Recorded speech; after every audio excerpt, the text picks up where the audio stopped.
What is up, you guys? Welcome back to my channel, and if you're new here, just welcome. My name is Gemma Jade, and before we get to today's case, I just want to remind you that in the last true crime video that I posted, which was Jessica Boynton, I'll put it right here, I did not post the link in the description for the petition at change.org. If you haven't seen the video, please go and watch it, and you can decide if you think that justice was served in this case. And if you don't think it was, please take a minute or two to sign the petition to get the case reopened for Jessica. Also, my Corinna Slusser video, guys, I posted it a few weeks ago. I'll put it right here. There's a chance Corinna is still alive. We need to share that video as much as we possibly can to get the word out about her. There's a really good chance she's alive and she's been sex trafficked. With all that being said, let's get into today's case, the case of Mary Bateman, aka the Yorkshire Witch. Mary Bateman was born in Yorkshire, England in 1768. Her father was a farmer and her mother a homemaker, and they were very well respected in the community. They were not upper class by any means, but they did have money, they did make a good living. From a very young age, Mary stole random things. She definitely had kleptomania. Mary would steal things that she didn't even need most of the time, things that her parents could pay for, and somehow she always avoided getting in trouble. I mean, she was just a little girl. When Mary was 13, her parents forced her into domestic servitude as a job. They were hoping that she would grow up a little bit, that this would kind of teach her the value of a dollar, and that it would get her to stop stealing things. Maybe give her some responsibility. Unfortunately, this only worked for a little while. Mary did really great as a domestic servant, but the problem is her kleptomania eventually reared its ugly head and resurfaced, and she started stealing from her employers. This happened 5, 6, 7, 8 times. She just kept stealing from her employers. So eventually, after being fired so many times over and over again, she ended up with a really bad reputation for being a kleptomaniac, for being a thief who steals from their employers. And she eventually, by the time she was 18, was unhireable, unfortunately. Word really got around, got to get good help. Because of her bad reputation in her hometown and her inability to find work, Mary moved to Leeds. Here in Leeds, she found a job as a dressmaker, and she was super talented at this. She was very adept with the needle. She did really, really well. The problem was she did not make the kind of money she was hoping to make. She wanted to be rich, but she didn't want to put in much work. So Mary decided to supplement her income by being a fortune teller. When she was just 24 years old, Mary met a man named John Bateman, and within 3 weeks of knowing each other, the couple got married. They ended up having 4 children, but even being domesticated, being a wife and a mother, did not stop Mary's kleptomaniac habit. She continued to steal from neighbors, from friends, from shops, anything she can get her hands on, random objects, things that she was able to pay for, things that she didn't need. It didn't get better, it got worse. The family had to move a lot, as this is how Mary avoided any kind of arrest or prosecution. And it ended up that some people thought it was just speculation, because remember, she was still doing her fortune telling. Why would people come to her if they thought she was some kind of a fraud? Well, because she had never been arrested or prosecuted, and therefore there was no proof. Eventually, though, her husband did tire of this. He tired of her constant stealing, of bringing a bad name on the family. Her bad reputation meant their bad reputation. John eventually, after a while, after moving so many times and after seeing that Mary was pretty much either unable, unwilling, or both to change, he went and got himself a job that required him to be away from home for sometimes months at a time. And I don't know what this job was, but it was something that required him to be away for very long periods of time. And this left Mary alone and responsible, and financially responsible, for their small young children. That's got to be a lot of weight on her shoulders. And she already was into get-rich-quick schemes, right? So Mary gave up her job as a dressmaker and decided to become a full-time fortune teller. In 1789, Mary moved to a different area of Leeds, and she really started putting all of her efforts into her fortune telling. She was now claiming that she had, quote, supernatural powers, end quote, and she specialized in medicines and potions that would, quote, ward off evil spirits, end quote. She claimed she can cure all kinds of ailments and diseases. There was nothing that she couldn't handle. Obviously, this was a way for Mary to swindle people out of their money without actually looking like she was doing so, and she didn't have to move as much because she could avoid arrest by getting the people to trust her.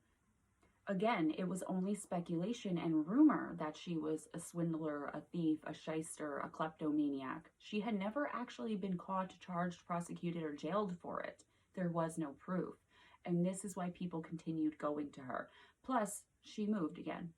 In 1803, Mary sold some of her medicine to two sisters. The two sisters came into Mary's shop and told her that they were suffering from some kind of very severe ailment, which doctors think today was now some form of the common cold, like influenza or something like that. The two women asked her for enough medicine for themselves and their mother, whom they lived with, and was also suffering from the same ailment. Mary visited them and gave them the medicines and told them to take it and just wait it out. All three women died in very short order, and the first thing Mary did was make her way to their house to rob them blind, essentially.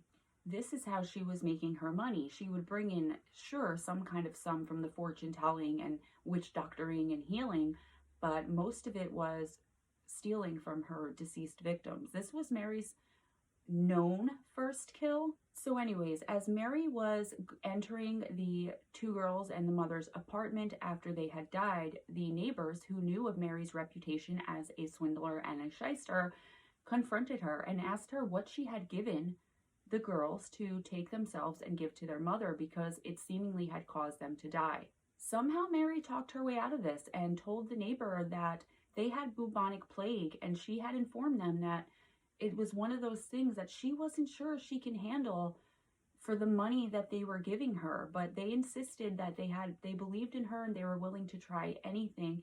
And unfortunately, for the money given, the medicine she gave them, it just wasn't enough. Miraculously, this appeased the neighbor, and they asked no more questions. They didn't call the police, and Mary was able to slip into their house, steal their items, get away with them, and sell them in short order very quickly. After this, Mary decided that she definitely came a little bit too close to having the cops called on her and being held accountable for what she was doing. She decided that she was going to tell people that she was working under someone else. So she was going to create this alias as a goodly and supernatural fortune teller and potion seller. That way, if anything happened and it led back to Mary, she can say, I was working for so-and-so. It wasn't me. I had no idea. So everyone Mary consulted with, she would tell them that she would have to take their information and what they needed back to Mrs. Moore, and they would have to await instruction from Mrs. Moore, and it would be delivered through Mary, including payment. This worked for a little while, but by 1806, people started getting suspicious, wondering why nobody except Mary had ever seen, spoken to, or anything like that from Mrs. Moore. Nobody had ever seen or heard from her. This is when Mary decided once again to pick up and move to a different part of Leeds, where she took on the alias of Miss Blythe. This is right around where Mary met a wealthy couple named Rebecca and William Perigo. Mary was an acquaintance of one of the Perigo's nieces, and because Rebecca had dizzy spells and she feared that she was being haunted by a large black dog amongst many other spirits, so obviously some mental illness there, Rebecca and William had gone to a regular medical doctor of the time, but he had told Rebecca and William that Rebecca was possessed by an evil spirit and needed a spiritualist, a fortune teller, something like that, that there was nothing he could do. This is when the niece introduced the couple to Mary. Mary couldn't believe her good luck. Remember, this woman was a career criminal. She now had the opportunity to pull a long con on somebody. Imagine the payments she could demand for Miss Blythe helping to heal Rebecca. Mary met the couple believed in and liked her, and they really felt they had no choice since their medical doctor told them that this is what they needed. The first thing Mary informed William that Miss Blythe had asked for from them was one of Rebecca's undergarments, And the reason Miss Blythe needed this undergarment is because she needed to feel Rebecca's energy off of it. It's what Rebecca slept in, and that's the main time that she thought she saw these spirits. So she needed it in order to kind of assess what was going on with Rebecca, and in turn give Mary the proper medication or the proper potion or the proper whatever to help heal her. William and Rebecca had no problem with this at all, and they immediately gave Mary one of Rebecca's undergarments. Mary informed William that he would have to come to her house weekly to await word from Miss Blythe until all of this was over. William dutifully obliged, sheerly, I'm sure, out of desperation, in wanting to help save his wife. And so it went, week after week after week. The first week, when William showed up at Mary's house for word from Miss Blythe, Mary told him that Miss Blythe had given her 4 guinea notes and some gold coins. She was to take one of each guinea note and a couple of the coins and sew them into silk satchels, which would then be sewn into one into each corner of Rebecca's 4-post bed where she slept. All William had to do in return was give Mary 4 new guinea notes and some new gold coins so that she can send Miss Blythe back what she had given. So this one was kind of a freebie, I guess, to reel them in and earn their trust. William did it without hesitation. Remember, Mary was very skilled at sewing. She was a dressmaker. She was very adept with that needle. She sewed these guinea notes into the satchels and the satchels into the bed with no problem at all, very quickly, and collected the 4 guinea notes and coins from William and supposedly sent them back to Miss Blythe. William was instructed to return the next week to Mary's place and await another letter from Miss Blythe.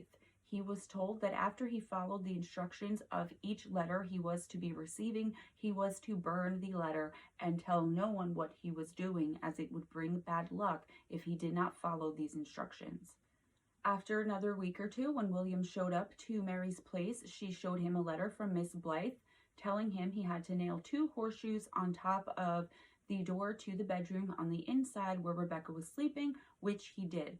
I think the reason that Mary, or Miss Blythe, wasn't asking for any kind of payment right away was to see if William would follow their every direction, her every direction, without question before she started requesting payments, larger things. And it worked like a charm. William burned the letter about the horseshoes, and the very next week he was asked to provide some cheese and 1 guinea note to Miss Blythe through Mary. He gave it to Mary, and Mary supposedly sent it along to Miss Blythe as payment. Rebecca at this point was not getting any better, but she wasn't getting any worse either. So it was kind of easy when you're desperate for your wife to feel better, and when you're the wife and you're desperate to feel better, to hang on to that hope. Miss Blythe would write in the letter each week something to the effect of, "Don't worry, she will get better. It's coming, but it's a slow process. These are really dangerous spirits." After sending the guinea note and cheese, William received another letter from Miss Blythe requesting that he send very small quantities of fine china, real silverware, and sugar. He gave it to Mary, and she sent it along to Miss Blythe. And so it went, week after week, letter after letter, request after request. The requests did get bigger and bigger, though, as one of the final ones was Miss Blythe requesting a brand new bed, sheets, comforter, pillows, all that kind of stuff to replace her bed that she was currently sleeping in, because she said she was now not able to sleep and being haunted by the spirits that were previously haunting Rebecca. They were coming to her now because she knew they were trying to exorcise. She was trying to exorcise them. And William did it. He sent along really expensive bed, all the bedclothes, the complete works he gave to Mary to send along as payment to Miss Blythe. Once again, William burned the letter with the bed request. Eventually, a letter came to William through Mary from Miss Blythe, and the letter told William that an illness was coming to his house that was going to affect either one or both of the family. So it would either affect just one of them or both of them together. William was instructed to just ride out this illness, as this was the exorcism of the spirits. After this illness passed, it was all going to be over. Rebecca was going to be cured, and Miss Blythe would be on her way, as she had helped the young couple. Further instructions were given to William that he was to take the honey and medicine mixture that Mary had given him that had come from Miss Blythe and bake it into puddings. The couple were to eat one pudding each night for 6 nights, and if they got a little sick or a lot sick, no matter what, they were not to call a medical doctor, they were not to call anybody, they were not to leave their house. Again, this was just the spirits passing through and finally getting ready to move on so Rebecca could be back to her old, non-haunted self. They were to destroy any of the pudding that was left, and no one else was to eat the pudding. And this time, it was on the final night before the last pudding was to be eaten that William was to burn the letter. So obviously we know Mary was planning on getting them to poison themselves, probably to death, so that she can rob them blind. Okay, so you're probably all thinking exactly what I am at this point, right? How is this couple, these grown adults, not seeing what's right in front of their face, what Mary is obviously doing to them? I mean, it's very obvious, right? The thing is, you have to remember, their medical doctor told them to go and see someone like Mary. Their medical doctor, who was supposed to be a man of science, told them that he could not help them and that Rebecca was possessed by evil spirits. They were desperate for Rebecca to feel better. She was always dizzy. She couldn't get out of bed. I'm not a psychiatrist, but I definitely think there was some mental illness going on there, maybe some form of schizophrenia, the hallucinations. I don't know, but I know there was some kind of mental illness there. And unfortunately, a career criminal saw the opportunity to pull long con and play on this couple's desperation, and that's exactly what Mary did. I also want you guys to keep in mind that in the late 17 and early 1800s, many people still very strongly believed in witchcraft and fortune telling. This was not something that was really looked down upon by most people. Most people really believed in it, and a lot of people hired fortune tellers and potion makers and, witches to help them with whatever they needed help with, including sicknesses. Anyways, it was the 6th day of the pudding eating when Rebecca fell severely ill, and William fell ill as well, but not quite to the extent that Rebecca did. They noticed the pudding tasted funny, but they figured that was just the medicine and they needed to eat it. They needed to get through it to exorcise these spirits. They didn't call a medical doctor. Rebecca laid there with cramps, with her body feeling like it was on fire, vomiting, her skin burning, just the worst pain you could possibly imagine, while William looked on, hopeful that it would pass and his wife would be cured. Unfortunately, Rebecca died. William, however, did not. This is when he finally decided to consult a doctor and started becoming suspicious. Autopsies were not automatically done back then, and there couldn't be one done on Rebecca by this point because I believe she was already buried. I don't know exactly why, but the doctor William consulted right away suspected that Rebecca and William had both been poisoned. William had not destroyed the pudding nor the letter from Miss Blythe because right after Rebecca died, he had immediately seen kind of what was going on and his eyes were open, unfortunately too late. There was forensic testing done on the pudding, and it showed that there was a poison in it that was 50 to 100 times stronger than arsenic. Within a day or two, when William was no longer eating the pudding, he felt 100% better, eventually recovering from any and all ailments that the poison in the pudding had caused. Remember, Rebecca was much weaker physically and mentally, which is the reason that they went to Mary in the first place. William also decided to check the 4 corners of Rebecca's bed for those guinea notes that were sewn into the silk satchels.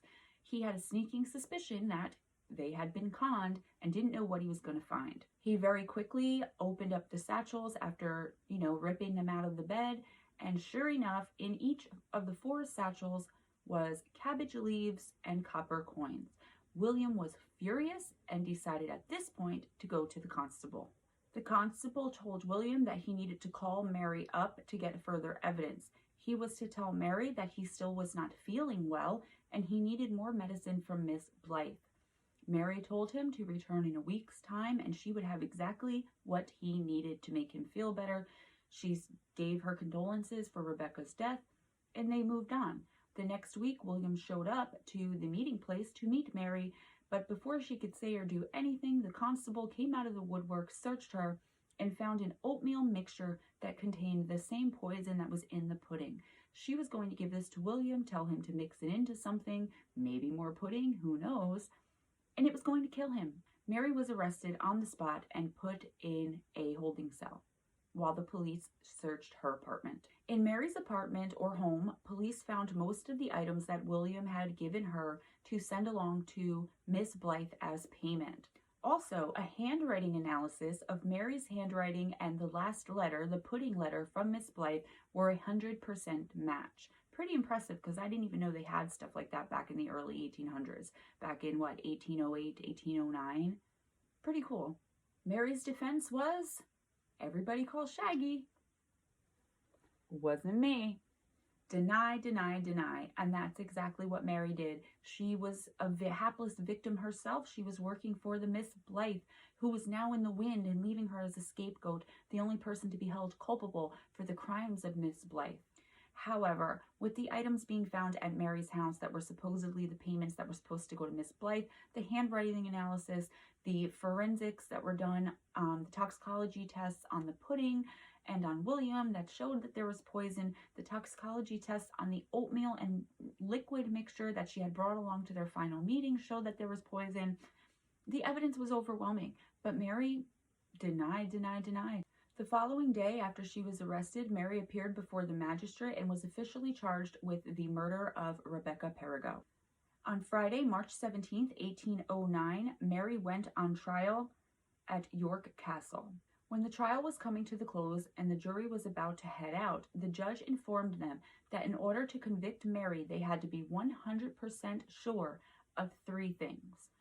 1, that Rebecca Perigo had died from poisoning. Remember, all this evidence of poisoning, yes, but was there proof? There was no autopsy done, and it was only William's word that she had eaten the poisoned pudding. The second point was the poison given to them with Mary's knowledge? Do they believe that Mary really had no idea what she was giving them and was working for this Miss Blythe or not? And the third, just because Mary was a career criminal and her reputation had preceded her, just because she was a bad person, did they believe that the poison was given with the knowledge of Mary, with the intent to cause Rebecca's murder? Did she intend to make her sick and Rebecca died? I guess that would have made a difference back then. So basically, he was talking to them about reasonable doubt, which we have here in the United States, guilty beyond a reasonable doubt. It took the jury less than 10 minutes to come back with a guilty verdict. When the judge gave Mary a chance to talk to him and to convince him as to why she shouldn't be hanged, because this was a hanging case, stealing and thievery, what she was doing without the murder, was a hanging case, but he gave her a chance to plead to spend the rest of her life in a prison instead of being hanged. And she started to cry and told him that she was pregnant, and surely he couldn't hang a pregnant woman. I guess she thought this was going to buy her some time. However, it did not. The judge ordered the courtroom doors locked and a doctor to come in immediately to examine Mary, who, of course, concluded that she was not, in fact, pregnant. The judge at this point was really pissed because she was tearful. She was crying right to his face, lying right to his face, and trying to manipulate him. He immediately sentenced her to hang the following Monday. So not only was she to hang, but her body was to be dismembered and put on display. Over the weekend, as she sat in her cell, Mary wrote a letter to the judge admitting some of her crimes, but she never confessed or admitted to any murders. Enclosed with the letter was Mary's wedding ring, which she asked the judge if he would kindly pass along to Mary's husband, John Bateman, for him to give it to their daughter on the day of her wedding. Remember her family? On Monday, March 20th, Mary was hanged in a public spectacle of an execution. Hundreds of people showed up, which I guess was normal back in those days, but even more people showed up to see Mary, to see what she would do, because a lot of people still believed that she had supernatural healing abilities, supernatural abilities, and that perhaps some form of devilish intervention from her witchcraft was going to intercede and let her not be hanged, let her not die. However, obviously that did not happen, and Mary was in fact hanged that day. Her body was put on public display for everyone to see if they paid 3 pence each. That's the sad and tragic case of Mary Bateman, The tragic case of Rebecca Perigo and Mary's other 3 known victims. How many more people did she kill? What do you guys think? Let me know in the comments below, and please like and be sure to subscribe if you haven't already. Keep in mind my podcast, Strange Things with Steve Stockton and Gemma Jade, is premiering next week, where we're going to be talking about Missing 411. It's going to be awesome. Please check me out on Twitter if you haven't already. I post a lot of pictures on Instagram if you want to follow me there. And it's so good to be back, guys. I really missed you over this weekend, but I'm doing the best that I can. I want to thank you guys so much for all of your support and your love. Please be sure, again, to check out Corinna Slusser if you haven't already, and share that if you could find it in your heart. Also, Jessica Boynton, go to change.org and sign that petition to get that case reopened. It's not fair what's happening to her, having to share custody with this alleged maniac who tried to kill her and got away with it. To have that stigma of trying to commit suicide with her 2 children in the house hanging over her head. Guys, be kind to each other. It doesn't cost anything. And have your best day. Have your best night. And I'll see you soon. Mwah. Bye.